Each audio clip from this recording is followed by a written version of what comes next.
Firstly, I want to explain the definition of glory. The word glory, like all other beautiful synonyms, means excellence, splendor, radiance. Like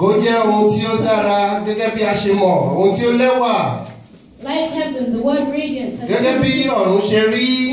connotations towards light, and light is expressed as good. So all beautiful attributes of our life are not just for us and God to see, but for us to express to one another. Amen. Amen. As it says in Peter 1, in 1 Peter 2, verse 9, it is, but ye are a chosen generation, a royal priesthood, a holy nation, a peculiar people, that ye should shew forth the praises of him who have called you out of the darkness and into the marvelous light. This passage shows that the human race is chosen by God, and he wants us to express the perfections, beauty, and excellence of divinity that are characteristics of our recreated human spirit. Also, if we look further into this passage, where it says, called you out of the darkness and into the marvelous light, it means that God has retrieved us from the darkness and remade us into beautiful creatures. He wants us to express his glory in a beautiful way. We also know that it was our duty as human beings to express God's glory. For Jesus expressed God's glory every day while he walked on earth. His whole life was an account of the miraculous and supernatural. We know this for John testified of this saying, and the Word was made flesh and dwelt among us, and we beheld his glory, the glory as the only begotten of the Father, full of grace and truth. John 1:14.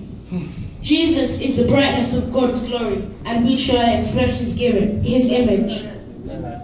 From these passages, we can see that Jesus, who is created for our purpose, demonstrated God's glory and excellence. Also, from John's testimony, we can see that Jesus was an example of the beauty and grace and truth of one who expressed the glory of God.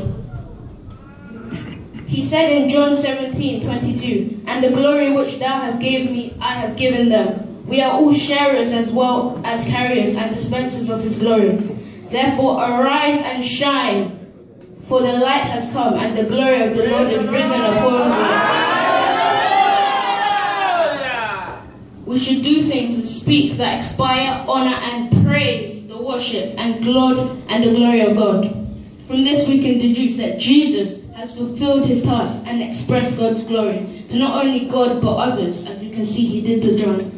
We know this for John says, the glory he gave me, I have given them. This means that John too has managed to share God's glory and enlighten others.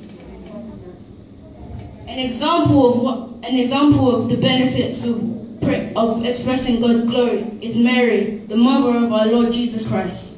She rejoiced God's glory. That is the reason why the Bible says, and the angel came unto her and said, Hail thou that art highly favored, the Lord is with thee. Blessed art thou among women. Luke 1:28. This now concludes my sermon. May God's glory expand in your lives.